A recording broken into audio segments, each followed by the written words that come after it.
bagaimana cara menuliskan hasil pengamatan kalian? Ya, salah satunya dengan menulis teks laporan. Salah satu contoh teks laporan adalah teks laporan hasil kajian deskripsi manfaat atau fungsi. Terkadang teks laporan juga dilengkapi dengan kesimpulan di bagian akhir.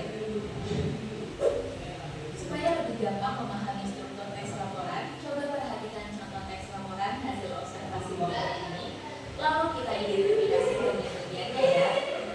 Paragraf pertama termasuk pernyataan umum karena berisi definisi atau informasi umum tentang komodo, yaitu nama lain komodo, nama latin, dan daerah asal dari komodo.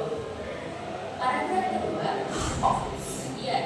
Penjelasan singkat tentang teks laporan observasi. Setelah ini Ustazah akan bagi kalian menjadi 3 kelompok. Jadi setiap kelompok ada 5 anak. Kemudian membuat teks laporan observasi sesuai dengan yang Ustazah tayangkan. Ya, paham semua? Ya, sekarang dibagi kelompoknya 5-5. Berulang. Ini dia yang berulang. Rumput ini cenderung sangat keras, akarnya menancap ke tanah. Coba kita coba deh. Ini perhatikan teman-teman untuk berulang. Ini dia. Dia cenderung sangat keras, akarnya menancap ke tanah. Coba kita coba. Dia enggak terus sampai ke akarnya teman-teman. Dia hanya dicabut daunnya saja.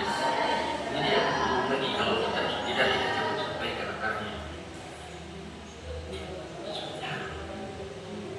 Ini dia berulang. Ini dia. Ada yang lainnya juga teman-teman. Coba kita coba.